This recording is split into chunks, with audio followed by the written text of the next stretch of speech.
ஐயா சிவாய் நம்ம சொல்லுங்க. ஐயா சிவாய நமகையா. சொல்லுங்க. இன்னைக்கு இருக்கக்கூடிய கலி யுகத்துல சரி. உண்மையிலே ஆயுத பூஜை, சரஸ்வதி பூஜை, லட்சுமி பூஜை, அட்சய திருதியை, தீபாவளி இதெல்லாம் கொண்டாட வேண்டியது யாருங்கய்யா? இது திமுக அமைச்சர்கள், முன்னாள் அமைச்சர்கள், இன்னாள் அமைச்சர்கள், அதிமுக முன்னாள் அமைச்சர்கள், இன்னாள் எல்லாமே கும்பிட இவங்க எல்லாம் கொண்டாடலாம். ஏன் எப்படி சொல்றீங்க? இது அவங்களுக்கு உண்டான காலம் ஐயா. இப்போ லட்சுமி யாருக்கிட்ட இருக்கா? எங்ககிட்ட இல்லைங்க. அப்புறம் லட்சுமி யார்கிட்ட இருக்கா? நம்ம கிட்ட இருக்காளா? இல்லையே. கரண்ட் பில் கட்ட வக்கு இல்ல எனக்கு. பீச பூட்டிட்டு போயிட்டாங்க. வெறும் எவ்வளவுக்கு? 350 ரூபாய்க்கு. அந்த நிலைமையில எல்லாம் இருந்துச்சு. அதனால நீங்க பாருங்க, இதெல்லாம் கொண்டாட வேண்டியது யாரியா? புரிஞ்சுக்கோங்க. இதெல்லாம் கொண்டாட வேண்டியது திமுகவில் இருக்கவங்க, பெரிய பெரிய குபேரன், இவன் தான் கொண்டாடணும். மதுக்கடை நடத்துறவன், மது ஆலை நடத்துறவன், சரி பணத்தை விடுங்க. லட்சுமி யார்கிட்ட இருக்கா? இன்னைக்கு 110 காலேஜ் 20 காலேஜ் எவன் வச்சிருக்கான்? நீங்க வச்சிருக்கீங்களா? நான் வச்சிருக்கேனா? இல்ல ஏழை எளிய மக்கள் வச்சிருக்காங்களா? ஏழை எளிய மக்கள் வச்சிருக்காங்களா? இவங்க நம்மகிட்ட லட்சுமியும் இல்ல, சரஸ்வதியும் இல்ல. அப்புறம் எதுக்கு நான் கொண்டாடணுங்கிறேன்? நமக்கு உண்டான பண்டிகை இல்லையா இது? இதெல்லாம் அவங்க கொண்டாட வேண்டியது. ஊழல் பண்றவன் ஏன்னா அங்கதானே இருக்கா. லட்சுமி யார்கிட்ட இருக்கா சொல்லுங்க. அப்படியா? இன்னைக்கு ஒரு குடிசையில நல்லா வெள்ளிக்கிழமை சாணம் தெளிச்சு விளக்கு பத்த வைப்பாங்க. பாக்கியம் தாரு லட்சுமி வாருமான ஒரு பாட்டு பாடும். உடனே லட்சுமி வந்துடுறாளா என்ன? அவன் கடனுக்கு மேல கடனாதான் இருக்கான். சொல்லுங்க. ஆமா, அவன் மருந்து வாங்க காசு இல்லாம இருக்கான். அவன் ஆனா வீட்டுக்குள்ள லட்சுமி பாட்டு உணர்வா. லட்சுமி வரமாட்டா. எப்படி வருவா? இதெல்லாம் யாரு காரணம்? சரஸ்வதி வரமாட்டா. யாரு காரணம்? எங்க அப்பா சிவபெருமான் தான். கலியனுக்கு ஆதியில கொடுத்த வரோம். இந்த கலிக்கும் அழியுற வரையிலையும் லட்சுமி சரஸ்வதி 2 பேரும் ஊரை அடிச்சு உலையில போடுறவங்க தான் இருப்பா. அதுவும் லட்சுமி ஊரை அடிச்சு உலையில போடுறவங்க தான் இருப்பா. சரஸ்வதி அப்படிதான். காளி எந்த காளியும் வராது. சிவனே வரமாட்டாங்க. எல்லா காளி கலியுக முடிவுலதான் வருவா. 18 துர்க்கையாலே பாலாகும் லோகமெல்லாம். அந்த லோகத்தை அழிக்கிறது எங்க ஆத்தா வருவா. அது வரைக்கும் அங்க பாருங்க, கலியுக முடிவு வரைக்கும் இங்க ஒரு வெங்காயம் நடக்காது. ஏன்னா எங்க அப்பா சிவபெருமான் மகா தப்பு. கலியும் கேட்ட வர என்ன தெரியுமா? வரும் மாயவனார் தன்னுடைய வாய்த்த முடிதனையும் தூயவனார் சக்கரமும் சூதமுடன் தாரும் வேண்டான். அரணுடைய வெந்நீரும் அந்தனரின் தன்பிறப்பும் வளமுடைய சக்தி வழக்கூறும் தருண்டான். 1008 அண்டம் நிறை மூலம் வாய்த கண்ணே வரமாக தருண்டான். சரஸ்வதி மூலம் நல்லா எப்படி கேட்கிற பாருங்க வரத்தை. சரஸ்வதி மூலம், லக்ஷ்மி மூலம், காமாட்சி தன் மூலம், கணபதி மூலம், சுப்பிரமணியன் மூலம், எல்லா மூலத்தையும் எல்லா சக்தியும் இந்த 1008 அண்டத்துல எத்தனை தேவதைகள் உண்ட சிவனே, உன்னுடைய சக்தி, உன்னுடைய மனைவி சக்தியுடைய அவளுடைய சக்தி, மாயவனார் பெருமாளுடைய திருமுடி, பெருமாளுடைய சுதர்சன சக்கரத்தை எனக்கு வரமா கொடுன்னு கேட்டான். புரியுதா உங்களுக்கு? லட்சுமியும் வரமா வாங்கிட்டான். அப்போ இந்த கலியுகம் முடிகிற வரைக்கும் கலியுடைய வாரிசுகள்கிட்ட தான் இந்த லட்சுமி சரஸ்வதி எல்லாம் உட்கார்ந்துருப்பான். நம்ம கிட்ட வரமாட்டா. நீங்க எல்லாம் கூவதான் செய்யணும். சொல்லுங்க. இன்னைக்கு 10 கல்லூரி 20 கல்லூரி நடத்துறோம். யாரு வெட்டின விரலுக்கு சுண்ணாம்பு வைப்பானா? சொல்லுங்க. ஆனா போங்க. இன்னைக்கு எனக்கு கலியுகம் வரைக்கும் லட்சுமி சரஸ்வதி 2 பேருமே நல்லவங்க கிட்ட இருக்க மாட்டா. தர்மம் செய்யணும்னு சிந்தனை உள்ளவன்ட்ட காசு இருக்காது. காளி வந்துட்டு போவாளோ? காளி கிளிப்பா. போங்க. இங்க யாருக்குமே சக்தி இல்லைங்கிற புரியாம பேசிட்டீங்க. சிவனுக்கே சக்தி கிடையாது. தாமரக்கண்ணி ஒரு விதத்துல வந்தாங்க ஒரு டயத்துல. அதனால இன்னைக்கு லட்சுமி பூஜை, ஆயுத பூஜை, அட்சய திருதி எல்லாம் கொண்டாட வேண்டிய முக்கியத்துவம். கொண்டாட வேண்டியவங்க யாருக்கு? அவங்களே கொண்டாட மாட்டேங்கிறான். அவங்க வாழ்த்தே சொல்ல மாட்டாங்க. அப்புறம் கொண்டாட வேண்டியவங்களே வாழ்த்து சொல்ல மாட்டேங்கிறாங்க. அவங்களே கொண்டாட மாட்டேங்கிறாங்க. நீங்க எதுக்கு ஏன் கடந்துக்கிட்டு என்னத்த ஒரு 2 வாழைக்கண்ணை வெட்டி வச்சுக்கிட்டு என்னது உங்களுக்கு வந்துருவாளா? வரமாட்டா. ஏன்னா சுவாமி சொன்னது கலியுக முடியறவளையும் களிய வாங்கின வரும் அவனுக்கு தான் சக்தி. இங்க எவனுக்குமே சக்தி கிடையாது. நல்லா எழுதி வச்சுக்கோங்க. அவனுக்கு தான் சக்தி. கலியுகம் முடிஞ்சு வரக்கூடிய வரும்போதுதான் எங்க அம்மா வருவா துர்க்கை. இந்த லோகத்தை அழிக்கிறதுக்கு 18 துர்க்கையாலே பாலாகும் லோகம் எல்லாம் 18 துர்க்கையில அந்த லோகத்தை அழிச்சு தர்மத்தை சாமி படைக்கிறாரு. அப்ப வேணா சொல்லுங்க, நீங்க தாராளமா நீங்களும் நானும் கொண்டாடலாம். அது வரைக்கும் ஏழை எளிய மக்கள் கொண்டாட முடியாது. எழுதி வச்சுக்கோங்க. சிவன் கொடுத்த வரங்க. எங்க அப்பன் கொடுத்த வரம் ஒரு நாளும் பொய்யாவாது. அவன் கொடுத்ததுதான். அதனாலதான் இன்னைக்கு நல்லவெல்லாம் கஷ்டப்படுறான். லட்சுமி யார்ட்ட இருக்கா? ஐயோ கலியன் யாரு? கலியனால கெட்டவன். நான் சொல்ல சிவபெருமான் சொல்றான். கலியுகம் என சிவம் கருதிட தேவர்கள் ஒளிவுடன் சேர்த்தனர் புராணம் மீதிலே சலிவுடன் நீசனும் தரணியில் போர்ந்திட வலியுள்ள மாயன் ஸ்ரீரங்க. எங்க அப்பன் துவாபர யுகத்தை முடிச்சுட்டு அங்க துரியோதனனை கொண்டுட்டு இங்க கிளம்பும் போது அதுக்குள்ள துருவனுடைய ஆத்மா 7வது பிரிவி கலியனா பிறக்கிறான். அவனுக்கு ஈஸ்வரன் சிவபெருமான் அவ்வளோத்தையும் கொடுத்து விட்டான். ஓடு வரதையும் கொடுத்துட்டு கலியுங்கிறான். மாயவர் நேரம் ஸ்ரீரங்கம் பள்ளிக்குள்ள போறாரு. இவன் நேர கீழே இறங்கி வரான். சக்கராயத்தை கொண்டு வரான். அப்போ சாமி கேட்காரு. சாமி ஒரு ஆண்டி கோலத்துல போய் எப்பா இந்த சக்கராயத்தை சீசன் சிவன் வரத வாங்கிட்டு போறிய? தேவர் முதலாய் 3 வரைக்கும் ஒன்னும் வெல்ல முடியாது. அப்படி இருக்க இந்த வெட்டி இந்த துணிக்கிட்ட இந்த இரும்பை ஏன்னா சுமந்துட்டு போற கொண்டானவனுக்கு பணமா படைச்சு தரேன்னு சாமி கேட்காரு. யாரு? பெருமாள் கேட்காரு. திருப்பதியில் இருக்காம இருங்க எங்க அப்பா அவன் கேட்கான். உடனே இந்த பாய்ப்பிலும் சக்கரை சரி இனிதான் நம்மள எவனும் அழிக்க முடியாத. சரி அப்போ சக்கராயத்தை வச்சு என்ன பண்ண போறோம்? பெருமாளே கையில அழிக்க முடியாது. அப்போ சக்கராயத்தை வச்சு என்ன பண்ணு சொல்லி பெருமாள்கிட்டே கொடுக்கான். வந்து பெருமாள் தெரியாம பெருமாள்கிட்ட கொடுக்கான். அப்ப எங்க அப்பா என்ன பண்றான்? சபிக்கிறான். சக்கராயத்தை நீ பணமாக மாறுன்னு சபிக்கிறான்.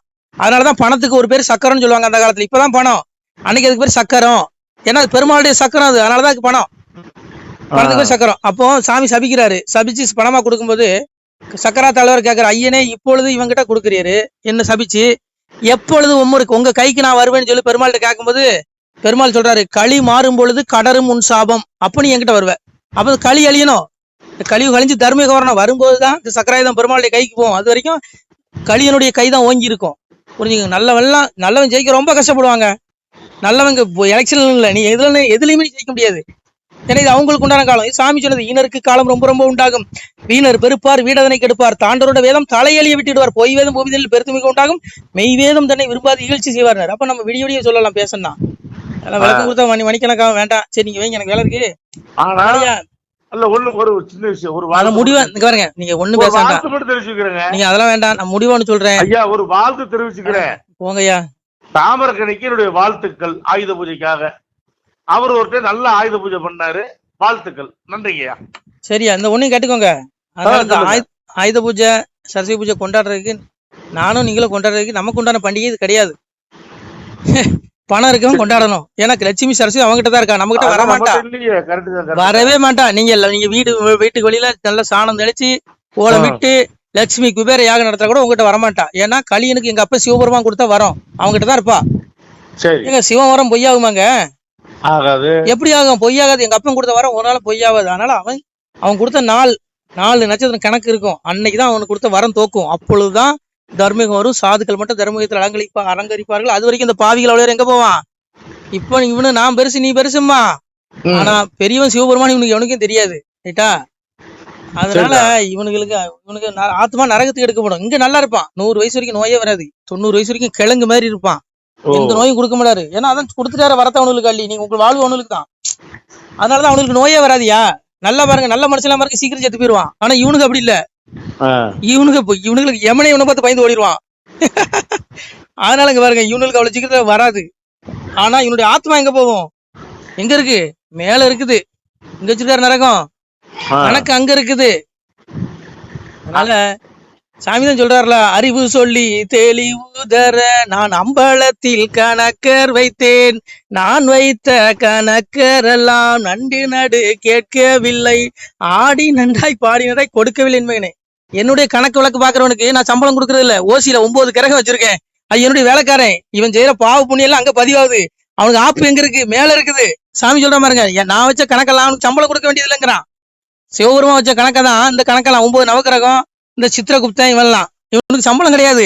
ஆனா இந்த அரசியல்வாதிகள் பண்ற பாப்புனி கணக்கை எடுத்துட்டு இருக்கான். அதான் சாமியை சொல்றாரு, நான் வைத்த கணக்கரெல்லாம் வண்டி கடை கேட்பது. ஆனா ஆப்பு எங்க வைப்பான்? இறப்புக்கு அப்புறம் அங்க இருக்குது, நரகத்துக்கு, ஆத்மாவுக்கு. அதனால இவனுக்கு எவனும் தப்ப முடியாதியா. எல்லாம் அப்பன் சிவபெருமானுடைய பிடியில இருந்து இங்க ஒரு பயலும் தப்ப முடியாது. நீங்களும் தப்ப முடியாது, நானும் தப்ப முடியாது. புரிஞ்சுக்கலையா? கலியுகம் முடிகிற வரையிலையும் இந்த சரஸ்வதி பூஜை கொண்டாடுறதுக்கு தகுதியான ஆளுங்க இவனுக்கு தான். ஆனா இவனுங்களே கொண்டாட மாட்டான் இந்த அரசியல்வாதிகளே. அதனால வாழ்த்து சொல்ல மாட்டான். சரி வைங்க. நமச்சிவாய. சிவாய நம. திருச்சிட்டம்பலம், தில்லையம்பலம், பொன்னம்பலம். சிவாய நம. உறவுகளே, சிவ அன்பர்களே, தற்போது தாங்கள் இந்த வீடியோவில் பார்க்கக்கூடிய இடத்துல ஒரு சிவாலய திருப்பணி ஒன்று நடந்து கொண்டிருக்கிறது. இந்த இடத்துல பார்த்தீங்கன்னா முன்பு ஒரு காலத்தில் ஒரு சிவாலயம் இருந்திருக்குது. அதாவது இந்த ஏரியா இப்போ ஒரு தென்னை மரங்கள், பனை மரங்கள் சூழ்ந்த காடாக இருக்கிறது. முன்பு ஒரு காலத்தில் இங்கே ஒரு ஊர் இருந்ததாக சொல்கிறாங்க. ஆனால் இப்போது சுற்று வட்டாரத்தில் 5 கிலோமீட்டர் சுற்றுலா ஊரே கிடையாது, காடு. இப்போ இந்த இடத்துல ஒரு சிவாலயம் அமையிருக்கிறது. இந்த சிவாலயத்தில் இருந்த அந்த சாமியுடைய திருமணியை எடுத்து வச்சிட்டோம். திருப்பணி முடிஞ்சதுக்கப்புறம் பிரதிஷ்டை பண்ண இருக்கிற உறவுகளே, தற்போது இந்த வீடியோ பார்க்கக்கூடிய உறவுகள் தங்களால் முடிந்தால் ஒரு சின்ன உதவி செஞ்சு கொடுங்க. எங்கள் இடத்துல பொருளாதாரம் இல்லை, அதனால் பார்த்திங்கன்னா அந்த வேலையெல்லாம் அப்படியே நின்று போச்சு. பாருங்கள், இந்த அப்படியே பாதியிலே நிற்கிது இந்த சிவாலய திருப்பணி. பக்த கோடிகள், அன்பு உள்ளங்கள், தயவுசெய்து நீங்கள் உதவி செய்ய விருப்பமுள்ள உறவுகள் உதவுங்க. உங்களுக்கு கோடி புண்ணியம் கிடைக்கும். இந்த சாமியோடைய அருள் அனுகிரகம் உங்களுக்கு கண்டிப்பாக கிடைக்கும். இது வந்து ஒரு புகழ்பெற்ற சிவாலயம் கூட சொல்லலாம். சாமியோட திருமேனியை எடுத்து வச்சிட்டோம். இந்த இடத்துல பார்த்திங்கன்னா ஒரு வாசி தண்டம் இருக்குது. அந்த காலத்தில் ஒரு முனிவர் யாரோ தவம் செஞ்சுருக்காங்க. அவங்களுடைய வாசி தண்டம் அவர் திருக்கரங்களால் எழுதின ஓலைச்சுவடி கூட இன்றும் இருக்குது, இன்னும் பாதுகாக்கப்பட்டு வருது. அது கோயில் திருப்பணி முடிஞ்சதுமே அதையும் நாங்கள் அந்த வழிபாட்டுக்கு வச்சுடுவோம். இந்த சிவாலய திருப்பணி வந்து சாமி திருநாமம் வந்து முக்தீஸ்வரர் அப்படிங்கிற திருநாமத்தில் வழங்குறாரு. நெல்லை மாவட்டம் நாங்குநேரி தாலுகாவில் இந்த சிவாலயம் அமைய இருக்கிறது உறவுகளே. இந்த வீடியோ பார்க்கக்கூடியவங்க ஒரு 2 பேருக்காவது கொஞ்சம் ஷேர் பண்ணுங்கள். இந்த வீடியோ பார்க்கக்கூடிய யாராவது ஒரு சின்ன உதவி செஞ்சால் இந்த ஆலய திருப்பணி வந்து கண்டிப்பாக நாங்கள் வெற்றிகரமாக முடிச்சுடுவோம். பாருங்கள், அந்த வேலை எல்லாமே அப்படியே நிற்கிது. கல்லெல்லாம் இறக்கி போட்டிருக்கோம். இன்னும் நிறைய கற்கள் தேவைப்படுது. சுவாமியோடைய அந்த திருக்கோபுரம் பார்த்திங்கன்னா லிங்க வடிவிலே அமைக்க இருக்கிறோம்.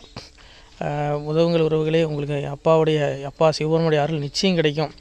எம்பெருமான் சொல்வான், வாழுவீர் தாழ்வில்லாமல் மக்களும் கிளைகள் கொஞ்சி நாளுமே மகிழ்ச்சியை கூர்ந்து நலமுடன் வாழும்போது நீளுமே எனது செங்கோல் நீதியும் நெறிபோல் வந்து ஆளுமே உங்கள் தன்னை அன்புடன் அலையாவண்ணம். உங்களை எம்பெருமானுடைய அப்பாவுடைய திருவாசகத்தாலேயே வாழ்த்துறோம் உறவுகளே. ஆணுடன் பெண்ணும் பெற்று அதிகமாய் செல்வமாகி தானுடன் நினைவுமுற்று தர்மமும் நெறியும் கற்று வேணும்னில் காலமெல்லாம் வெள்ளியர் உடனே வாழ்ந்து போனுதல் கமலநாதன் பொற்பதம் பெற்று வாழ்வீர். அந்த ஈசனுடைய பொற்பதம் நிச்சயம் கிடைக்கும். உங்களுக்கு இகத்திலும் சுகம், பரத்திலும் சுகம். உங்களுடைய கர்ம வினைகள் மன்னிக்கப்பட்டு உங்களுக்கு நிச்சயம் மோட்ச வீடு கிடைக்கும். இகத்தில் பூரண ஆயுளுடன் நோய் நொடி இல்லாமல் வாழ்ந்து நீங்கள் பரவாழ்வும் பெறுவீர்கள் உறவுகளே. மக்களே, நீங்கள் எல்லாம் வாழ்பொன்னம் பதியிற் சென்று முக்கியமான யுகநில மதிலே தன்னால் கக்கிய பொன்கள் ஸ்வர்ணம் கைமணம் குளிர அன்னம் பொக்கிஷம் நிறைய வைத்து புகழ உண்டு இனிதாய் வாழ்வீர். இந்த இகவாழ்வும் பரவாழ்வும் உங்களுக்கு சுகப்பட அப்பன் ஈசனர்களால் வாழ்த்துகிறோம். இந்த திருப்பணிக்கு உதவி செய்ய ஒரு ஜிபே எண் சொல்கிறோம். இந்த எண்ணில் நீங்கள் உதவலாம். நீங்கள் இந்த எண்ணிலே நீங்கள் தொடர்பு கொள்ளலாம். ஜிபே, ஃபோன்பே, வாட்ஸ்அப் எல்லாம் இந்த நம்பர் தான். 93 85 44 31 06 93 85 44 31 06. இந்த எண்ணில் நீங்கள் உதவலாம், தொடர்பும் கொள்ளலாம். வாட்ஸ்அப்பு இந்த எண்ணு தான், ஜிபே இந்த எண்ணு தான் உறவுகளே. முடிந்தளவுக்கு 2 பேருக்காக ஷேர் பண்ணுங்கள். இந்த வீடியோ பார்க்கக்கூடிய யாராவது ஒருத்தர் சின்ன உதவி, நீங்கள் வந்து பெரிய அளவில் செய்யணும் கூட, நீங்கள் ₹1 நீங்கள் தந்தாலும் மனசார வேண்டி ஏற்றுக்கிறோம் உறவுகளே. உதவுங்கள். முடிஞ்ச அளவுக்கு கொஞ்சம் ஷேர் பண்ணுங்கள். நன்றி. சிவாய நம. திருச்சிற்றம்பலம், தில்லையம்பலம், பொன்னம்பலம். உறவுகளே, நம்ம இந்த இடத்துல வாழ்ந்து மறைந்த ஒரு சித்த மகாபுருஷர் பயன்படுத்திய பல 100 ஆண்டுகளுக்கு முன்பு உள்ள வாசி தண்டம் ஒரு சித்த மகாபுருஷர் பயன்படுத்தியது. அவர் திருக்கரங்களால் எழுதிய அந்த ஓலைச்சுவடி கூட பாருங்கள், இன்னும் பாதுகாக்கப்பட்டு வருது. இந்த சிவாலயம், நம்முடைய அந்த சிவாலய திருப்பணி முடிந்ததுமே எம்பெருமான் அவர் எழுதிய அந்த சிவனை பற்றி புகழ்ந்து எழுதிய அந்த பாடல் வரிகள் இதில் இருக்குது. இந்த வாசி தண்டம் அவர் பிரதிஷ்டை செய்த அந்த லிங்க திருமேனியையும் இந்த இடத்துல நாம் இந்த ஆலயம் கட்டி நாம் பிரதிஷ்டை செய்திருக்கிறோம். அனைவரும் இந்த ஆலய பிரதிஷ்டைக்கு கண்டிப்பாக வரணும். முடிஞ்ச அளவுக்கு வீடியோ பார்க்குறவங்க உதவி பண்ணுங்கள் உறவுகளை. பொருளாதாரம் இல்லாமல் திருப்பணி நின்று போச்சு. முடிஞ்ச அளவுக்கு ஷேர் பண்ணுங்கள், உதவுங்க. நன்றி. நம சிவாய. திருச்சிற்றம்பலம், தில்லையம்பலம், பொன்னம்பலம். இந்த புண்ணிய பலன் தங்களுக்கு கோடான கோடியாக வரும் உறவுகளை. நம சிவாய.